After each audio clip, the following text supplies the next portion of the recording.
Mistress Annabel's scream tore through the silence of the big house like a blade through silk. The scalding milk ran down her face, melting the pale skin that had never known the sun of the cotton fields. Hannah held the iron pot with both hands, her muscles taut from years of hauling weight, her eyes fixed on the agony of the woman who had ordered her son drowned. "Now you feel what it is to burn from the inside," she whispered, pouring the rest of the milk over the mistress's chest. The sweet aroma of fresh milk mingled with the acrid smell of burning flesh. Annabel tried to scream, but her lungs would not obey. Her desperate hands clawed at her own face, spreading the blistering liquid into her eyes, her mouth, her neck. "Please, for the love of God," she managed to murmur between convulsions. "God." Hannah dropped the pot on the stone floor. "Did you speak of God when you killed my boy? Did you speak of God when you sent Silas Cutter to rip Samuel from my arms?" The mistress's body writhed on the cold kitchen floor. The skin of her face was unrecognizable, red and swollen like overcooked meat. Her eyes, once as blue as the morning sky, now looked like two open wounds. I didn't want to." "Yes, you did. You smiled when you heard the splash. You smiled when my son stopped crying forever." Hannah knelt beside the agonizing woman. "You know what hurts the most, Mrs. It ain't the boiling milk on your skin. It's knowing that my boy felt that cold water fill in his lungs. He felt the panic of not being able to breathe. He felt fear." 2 months earlier, Annabel had smiled as she gave the order that would change everything. "Throw that boy in the swamp. There isn't milk for two."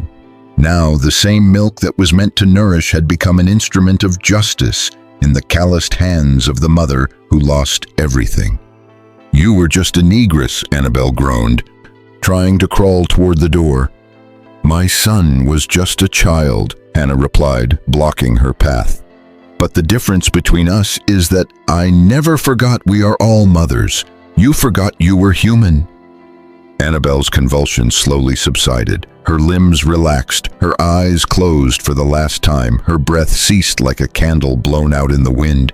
Silence returned to the kitchen, broken only by the drip of milk from the table to the floor. Hannah looked at her own hands.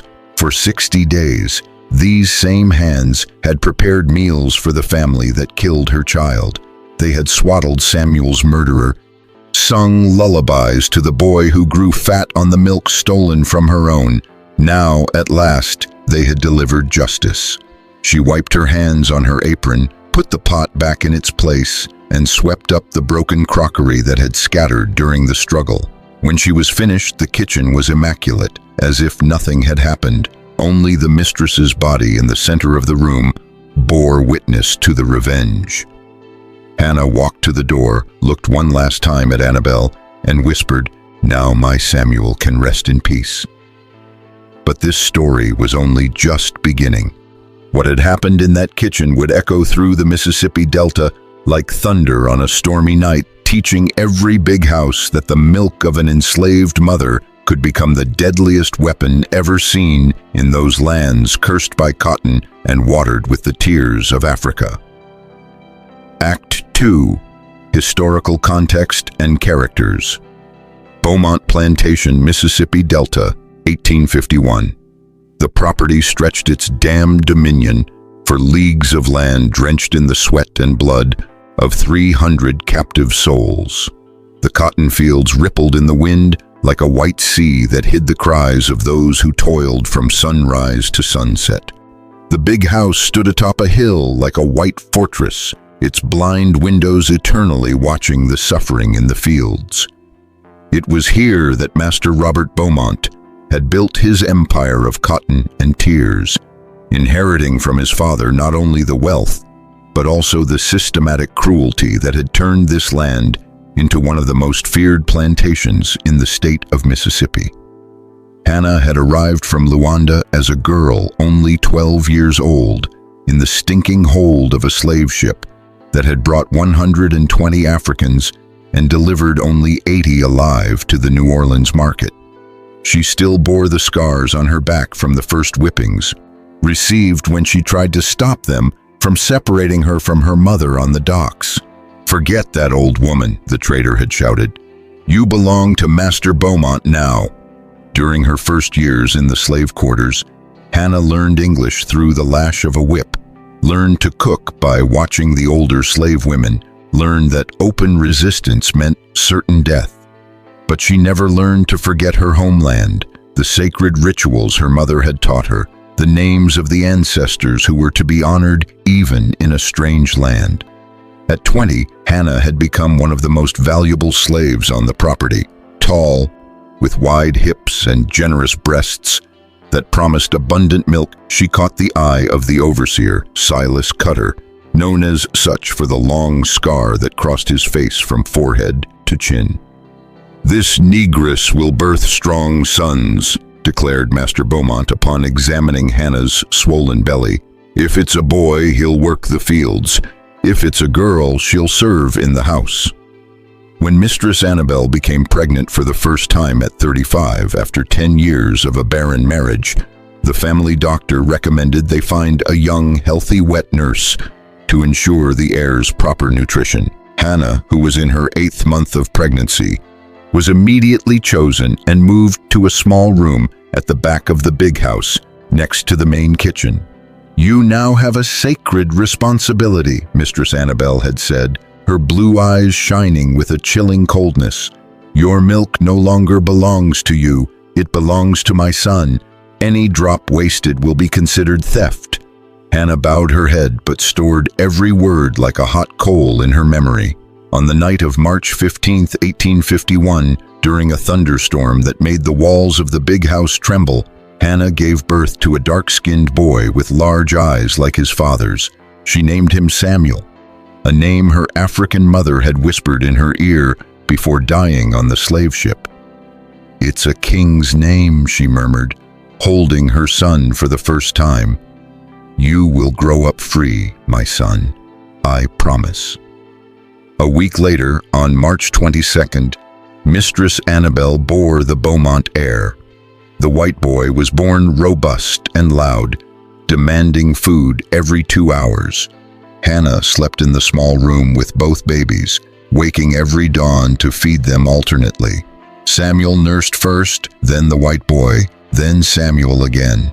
It was an exhausting rhythm that left Hannah always tired, always vigilant, always torn between the love for her own child and the fear of what would happen if she disobeyed the mistress's orders. The other house slaves watched with a mixture of envy and pity.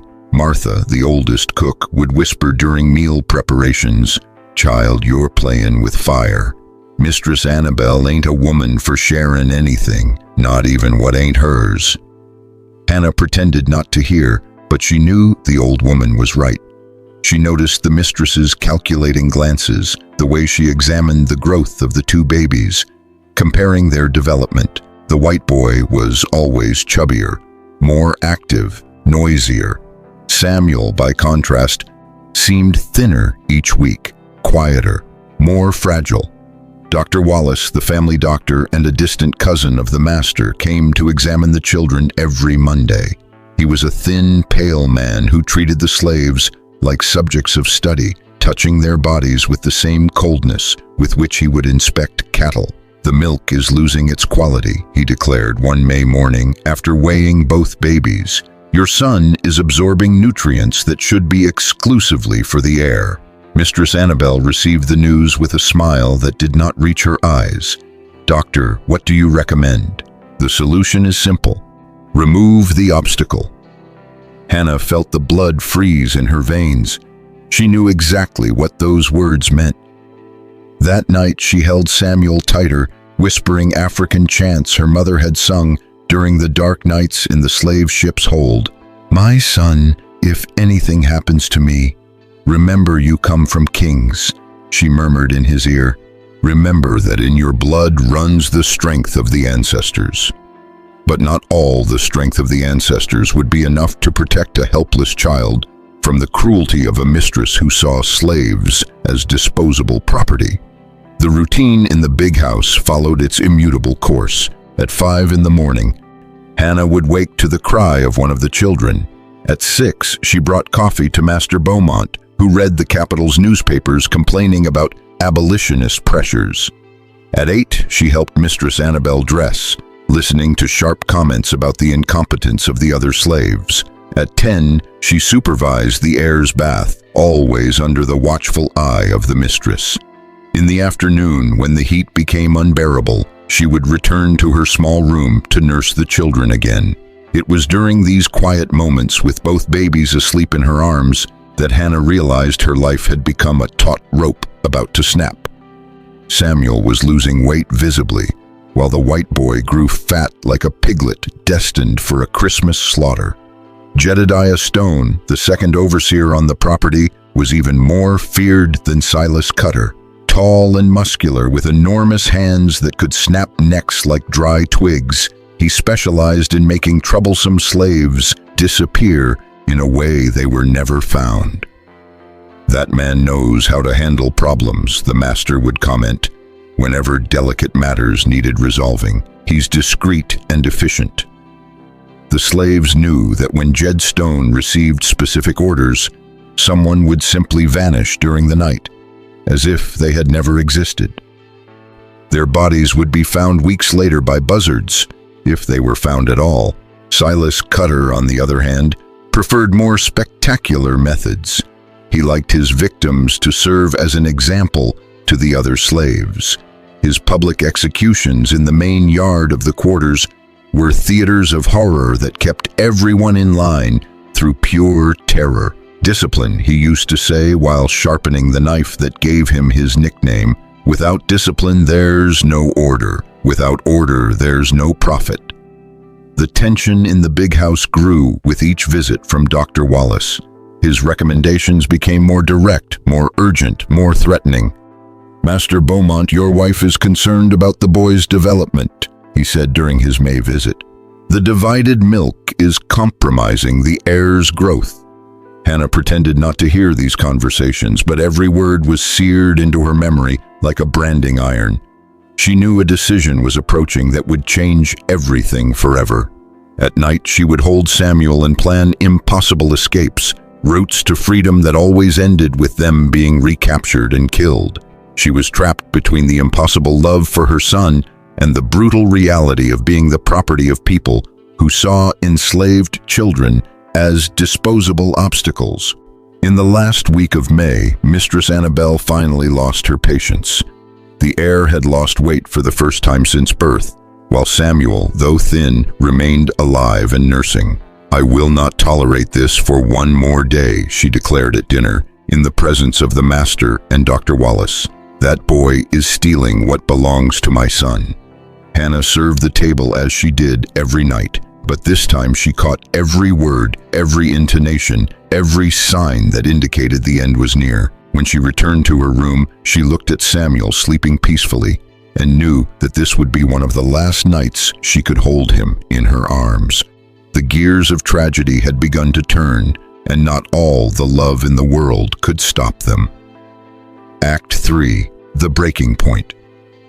The morning of May 30th, 1851, dawned with a heavy silence that seemed to portend doom. Hannah awoke before dawn to Samuel crying softly, as if the boy sensed that something terrible was about to happen. She nursed him slowly, memorizing every detail of that moment, the sweet smell of her son's skin, the small weight of his body against her chest, the tiny fingers that clung to her blouse as if they knew they had to say goodbye. "Hush now, my little king," she whispered, using the affectionate nickname she had given him. "Mama's here. Mama will always be here." But even she no longer believed those words. Mistress Annabel came down for breakfast in an even darker mood than usual. Her blue eyes shone with a cold determination that froze the blood in the veins of any slave who crossed her path. During the meal, she addressed her husband in a voice that brooked no argument. "Robert, you will resolve this situation today. I can no longer watch my son wither away while that boy thrives on what is ours." The master swallowed his last sip of coffee and nodded. "Very well, Annabel. I'll send for Silas Cutter." Hannah, who was serving the table, felt her legs go weak. Her hands trembled so much she almost dropped the silver tray. Mistress Annabel noticed the slave's distress and smiled with a cruelty that seemed to come straight from hell. "Oh, Hannah," the mistress said, savoring each word like poisoned honey, "did you really think I didn't know? I thought you knew who was in charge in this house." The slave tried to speak, but the words caught in her throat. "Please, missus, he's just a baby. He's done no harm." "Yes, he has. He has harmed my son, and that is enough." Annabel rose from the table, smoothed her French silk dress, and walked to the window, overlooking the yard. "Silas Cutter," she shouted, "come here now." The overseer appeared in minutes, bringing with him the acrid smell of sweat and tobacco that always accompanied him. He was a large man with muscular arms marked by scars and a smile that never reached his eyes. The knife that gave him his nickname gleamed at his hip like a promise of death. "At your service, missus," he said, removing his straw hat. "Silas, you will take Hannah's boy, and you will take him to the big swamp." The mistress's voice was as cold as mountain ice. "And there, you will do what you know how to do."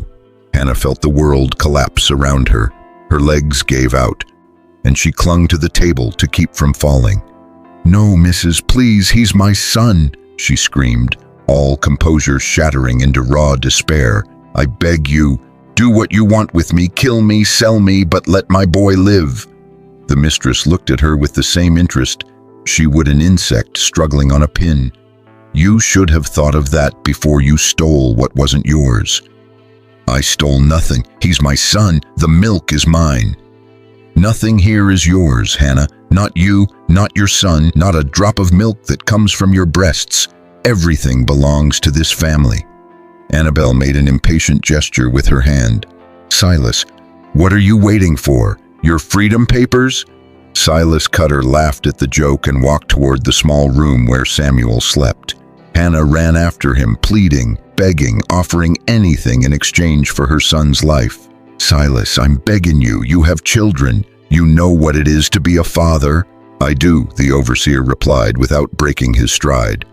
"And that's why I know a slave boy's place ain't sucking on milk that don't belong to him. But he'll die. Should have died at birth. Would have saved us all the trouble." Silas entered the room and picked up Samuel, who woke with a start and began to cry out. The sound of the baby's crying echoed through the house like a lament that struck straight at Hannah's heart. "My son!" the mother screamed, trying to snatch the child from the overseer's arms. "Leave him be! Leave my son alone!" Silas Cutter shoved her with such force that she hit the stone wall and fell to the floor. "Stay quiet, negress, or you're going with him." Hannah staggered to her feet, blood dripping from a cut on her forehead. "Then take me with him. I can't live without him." "You will live, and you will take care of the mistress's son as you're supposed to." Silas left the room carrying Samuel, who was crying louder and louder. Jedediah Stone appeared to help restrain Hannah, who was struggling like a wounded animal. The walk to the swamp seemed to last an eternity. Hannah was dragged by the two overseers, screaming her son's name until her voice broke. "Samuel, my king! Mama's here! Mama won't leave you!" The other slaves hid in their quarters, able to do nothing but pray in silence. Some wept quietly, remembering their own children who had disappeared in the same way. The big swamp was at the back of the property, surrounded by dense trees that cast a perpetual shadow over the dark water. It was a place the slaves avoided, for they all knew that many who entered it never came out. The water had a strange, almost black color, as if it held secrets best left unknown. "Hold her tight," Silas Cutter ordered Jed Stone. "I want her to see everything."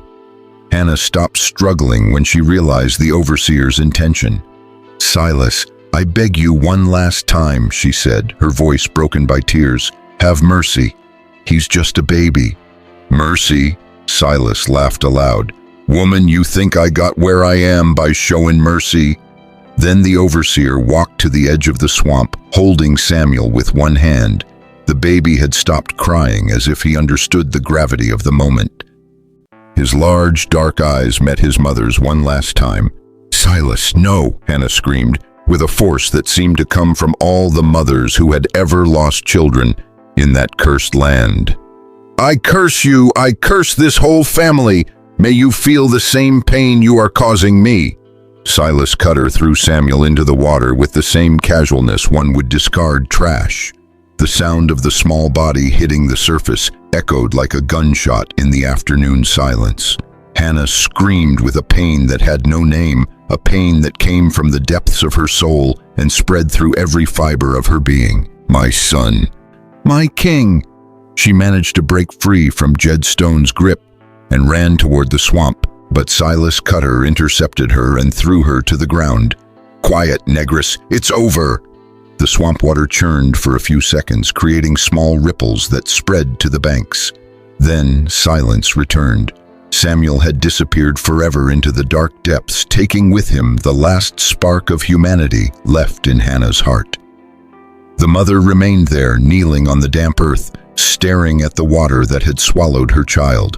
She was no longer crying, no longer screaming, no longer pleading. A sinister transformation had begun to work within her. Absolute pain was crystallizing into something far more dangerous. Pure, concentrated, lethal hatred. "Get up," Silas Cutter ordered. "You have to go back to the house. The mistress's son will be hungry." Hannah rose slowly, like a specter emerging from the earth. When she turned to face the overseers, something in her eyes had changed. They were no longer the eyes of a submissive slave. They were the eyes of a predator that had just marked its prey. "I will take care of the mistress's son," she said in a strangely calm voice. "I will take very good care of him." And she smiled. It was a smile that sent an inexplicable shiver down Silas Cutter's spine. That night, Hannah did not sleep.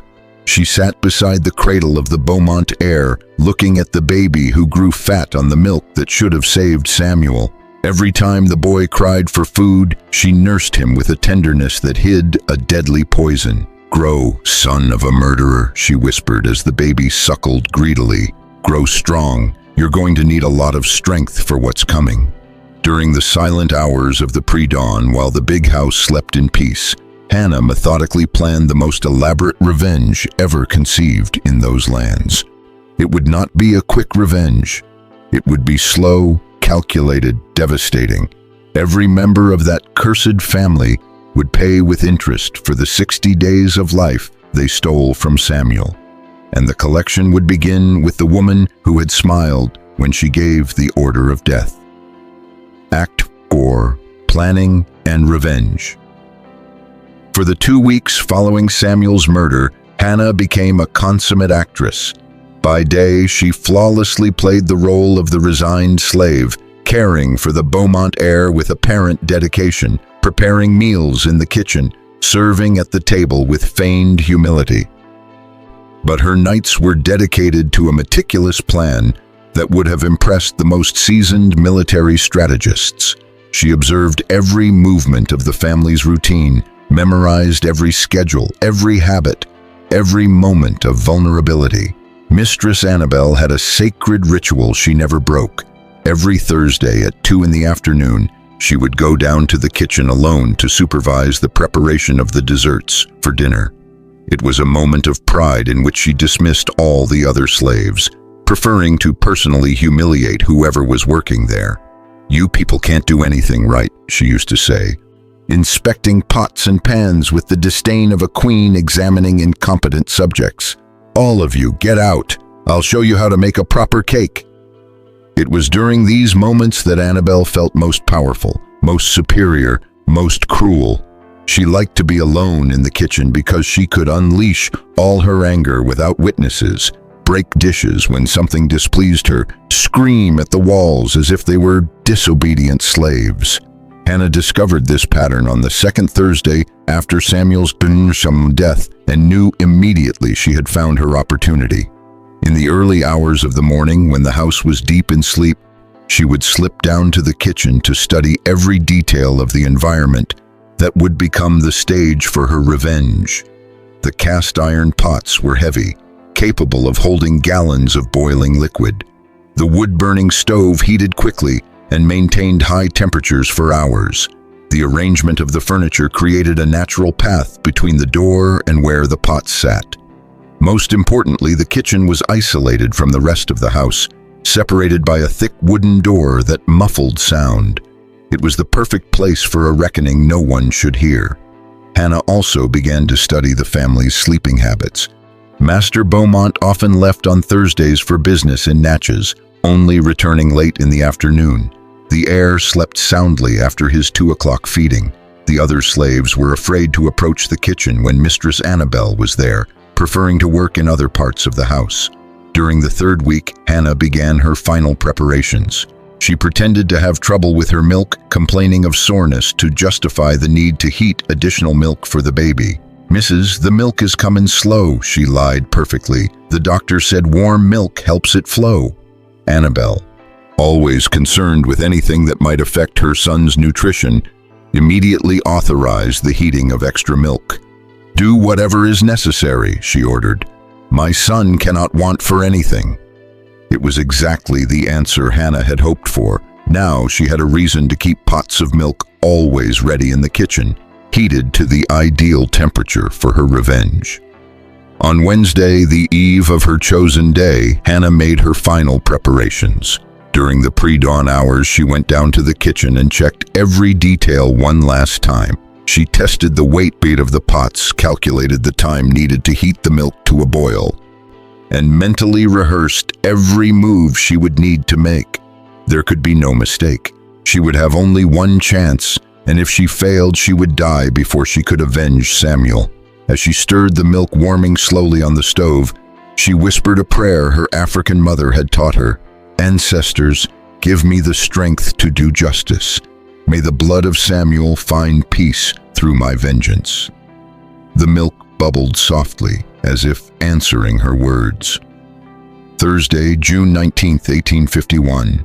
Hannah awoke at 5 in the morning with a serenity that surprised her. She felt no fear, no nervousness, but only a cold determination that seemed to come from far beyond herself. She nursed the heir one last time, looking at the baby's face, growing fat on the milk stolen from her dead son. "You will grow up an orphan," she murmured as the boy nursed. "Just as I grew up far from my mother, just as Samuel will never grow up at all." At 8 o'clock, she served coffee to Mistress Annabel, who was particularly irritated because the master had left for Natchez before dawn. "That man has no consideration," the mistress complained, slamming her cup on the saucer. "He leaves me alone in this house with a pack of incompetent Negroes." "Yes'm," Hannah replied with the feigned submissiveness she had perfected over the past weeks. "It's Thursday. Will you be going down to make the cakes?" "Of course, none of you can do anything worthwhile." Annabel finished her coffee with sharp movements. "And you, see to it you improve that milk. My son woke up 3 times last night, hungry. I'm already preparing some warm milk, Mrs. It will be ready when you come down to the kitchen." "Good. At least one thing will be done right in this house." At 2 o'clock sharp, Hannah was in the kitchen adjusting the stove's temperature when she heard the familiar footsteps descending the stairs. The largest pot had been on the fire for half an hour, the milk boiling with small bubbles rising to the surface like promises of justice. She gripped the pot's handle with both hands, testing the weight one last time. It was heavy, but her arms had been strengthened by years of carrying water buckets and flour sacks. It would be enough. "Where are the others?" Mistress Annabel asked as she entered the kitchen, looking around with her usual disdain. "I sent them to work outside, Mrs. You always say they get in the way." Hannah kept her voice calm, her hands steady on the handle. "For once, you've done something sensible." Annabel approached the stove, inspecting the work as she always did. "And this milk? Why is it boiling?" "It's for the air, Mrs. The doctor said very hot milk helps too." "I don't care for explanations," Annabel interrupted, moving even closer. "I only care that my son has the best." She was now just an arm's length away, exactly where Hannah had planned for her to be. "And he will, Mrs.," Hannah said, lifting the pot from the fire with a smooth motion. "He'll have exactly what he deserves." Something in her tone made Annabelle look up at the slave's face. For the first time, she saw in Hannah's eyes not the usual submission, but something far more dangerous. "What are you—" The mistress never finished the question. The boiling milk hit her face like a cascade of liquid fire. The scream that followed echoed off the stone walls of the kitchen, a sharp, desperate sound that seemed to come directly from the center of hell. Annabelle clapped her hands to her face, trying to wipe away the milk that was melting her skin, but that only spread the scalding liquid over more areas. "Now you know how my son felt when that cold water filled his lungs," Hannah said, pouring the rest of the milk over the mistress's chest and arms. You lunatic!" Annabelle managed to scream between convulsions of pain. "You will die for this." "I will," Hannah agreed, placing the empty pot on the floor. "But you will go first."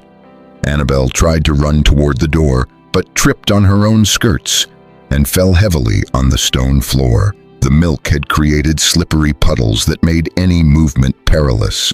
Her hands scratched at her own face in a desperate attempt to relieve the pain, but this only worsened her injuries. "Please," she begged, crawling toward the exit. "I have a son." "I had one too," Hannah retorted, blocking the way. "Until you decided he didn't deserve to live." It was necessary," Annabelle groaned, leaving a trail of blood and milk on the floor. "My son needed—" "Your son has been a murderer since the cradle," Hannah interrupted. "He grew up suckling on my boy's blood." She knelt beside the dying woman. "Do you know what the worst part was? It wasn't watching my son die. It was having to feed his murderer right after." Annabelle's convulsions gradually lessened. Her breathing became more labored, more ragged. The milk had burned not only her skin, but also her airways, making every attempt to breathe an agony. You are the devil," she whispered with what little voice she had left. "No," Hannah replied, coldly observing the mistress's torment. "I am just a mother who lost her child. You are the devil." Annabelle's eyes slowly glazed over. Her breath stopped, then returned in irregular spasms, then stopped for good. Silence fell upon the kitchen like a heavy shroud, broken only by the dripping milk from the table to the floor. Hannah stood there for a few minutes, looking at the body of the woman who had ordered Samuel's death. She felt no pleasure, no relief, no victory. She felt only a cold satisfaction, as if a long overdue debt had finally been paid. But the revenge was far from over. Annabelle had only been the first. Silas Cutter was still alive, walking the property with the knife that had executed her son. Jedediah Stone continued to terrorize other slaves with his murderous hands. Master Beaumont continued to profit from the blood and sweat of hundreds of captives. And the heir, that baby growing fat on stolen milk, would one day become a master as cruel as his parents. Hannah wiped her hands on her bloody apron, fixed the hair that had come loose during the struggle, and walked calmly to the kitchen door. When she opened it, she found Martha, the oldest cook, standing in the hallway with eyes wide with terror. "Child," the old slave whispered, "what have you done?" "Justice," Hannah answered simply, "and I'm not finished." Martha looked at Annabelle's body sprawled on the kitchen floor, then at Hannah's serene face, and understood that she was witnessing something that transcended common revenge. It was the manifestation of an ancestral fury that had finally found its vessel. "They will kill you," she warned in a low voice. "They will kill you slowly." "Perhaps," Hannah admitted, "but before they do, I will finish what I started." She walked down the hallway with firm steps, leaving behind the body of the first victim in a series that would make history in the Mississippi Delta. The echo of Mistress Annabelle's screams still reverberated through the big house as Hannah climbed the stairs toward the room where the heir slept. She was in no hurry. She knew no one would dare enter the kitchen for the next few minutes, as everyone feared the mistress's moods. That would give her enough time for the next phase of the plan. The baby slept peacefully in his carved mahogany cradle, oblivious to the fact that he had just been made a motherless orphan. Hannah looked at him for a long moment, remembering Samuel at the same age, the innocence that all children share before the world teaches them of cruelty. "You are not to blame," she murmured, adjusting the blankets around the boy, "but you cannot be allowed to grow up to be like them." It was a terrible but necessary decision. This baby carried in his blood the seed of the evil that had killed Samuel. If he grew up, he would become another slave master, another murderer protected by unjust laws. Hannah took the feather pillow and held it over the baby's face. For a moment, she hesitated. There was still enough humanity in her heart to feel the weight of this act. But then she remembered Mistress Annabel's smile when she learned Samuel had been thrown in the swamp. She remembered the despair of holding her dead son in her arms. She remembered 2 weeks of feeding her child's murderer. The hesitation passed. The baby struggled for a few seconds, then grew still. Hannah checked his breath, confirmed it had stopped, and placed the pillow back where it belonged. To anyone who examined the body, it would look like a sudden crib death, something unfortunately common for infants of that era. "Now you two can play together in the hereafter," she whispered, stroking the boy's cold forehead. "Samuel will look after you there, even though you're the son of his killers." When she went back down to the kitchen, she found a small group of house slaves whispering in the hallway. Martha had told them what she had seen, and the news had spread like wildfire. "The missus is dead," said Mary, one of the younger laundresses. "What are we going to do?" "We will work as always," Hannah replied with unnerving calm. "When the master returns, we will tell him she had an accident."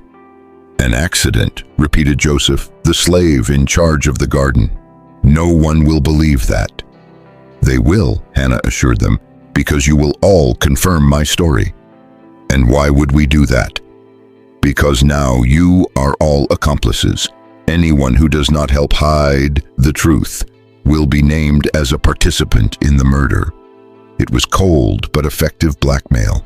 The slaves knew that any suspicion of taking part in a crime against their masters would result in certain death. "Besides," Hannah continued, "do you really want me to be caught? Do you want Silas Cutter and Jed Stone to stay alive to kill more of your children?" The question hung in the air like poisoned smoke. Everyone there had lost family to the cruelty of the overseers. Everyone carried physical and emotional scars inflicted by the Beaumont family. The idea that someone was finally taking justice into her own hands awakened a thirst for vengeance they had learned to suppress but had never managed to eliminate. "What do you want us to do?" Martha asked after a long silence. "Help clean the kitchen. When the master arrives, we'll say the missus slipped and fell into the hot milk. Accidents happen. And after I will handle the rest." Hannah's eyes gleamed with a determination that made everyone take a step back. "Silas Cutter and Jedediah Stone will have their accidents too, and when I am done, this plantation will know a different kind of peace." The cleanup was done in reverent silence. They removed Annabel's body, washed the floor, and rearranged the furniture so that everything looked like the result of an accidental fall. Hannah supervised every detail, ensuring there was no evidence of a struggle or premeditated violence.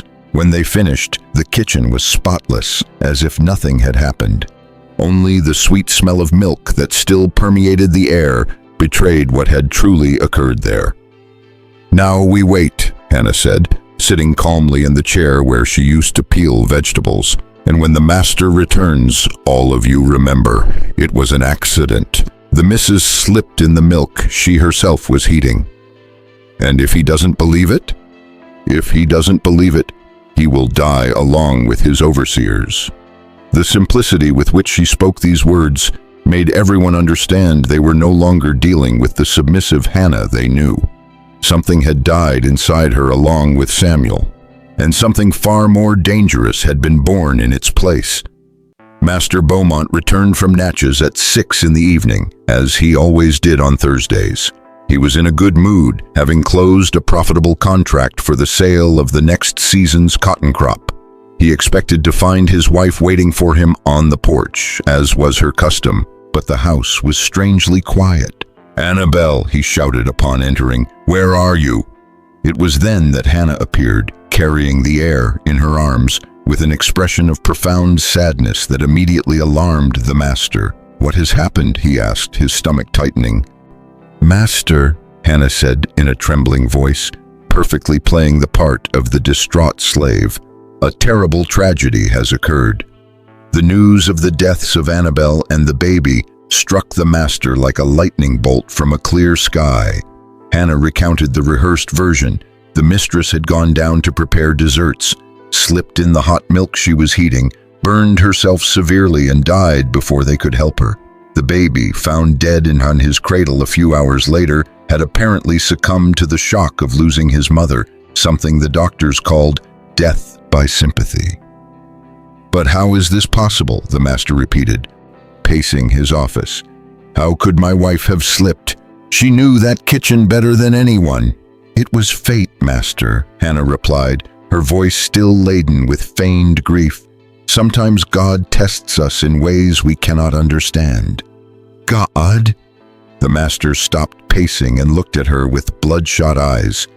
"What God would permit such a tragedy?" "The same God who permits innocent children to be drowned in swamps," Hannah answered, but so softly the master could not quite hear. "What did you say?" "I said the ways of the Lord are mysterious, master." The funeral was set for the following Saturday. The entire elite of the Delta attended to offer condolences to Master Beaumont, who had lost his wife and heir on the same day. During the ceremony, Hannah remained in the background, dressed in mourning, feigning the appropriate grief for a slave who had lost her masters, but her eyes never stopped searching for two specific faces in the crowd: Silas Cutter and Jedediah Stone. The overseers were there, looking awkward, talking in low voices about the future of the plantation. "With no heir, the master will sell everything," Silas commented. "Or he'll marry again, quick to get another son," Jedediah replied. Neither of them imagined that their own funerals would be very soon, and that the grieving woman watching them from a distance had already begun to plan their deaths.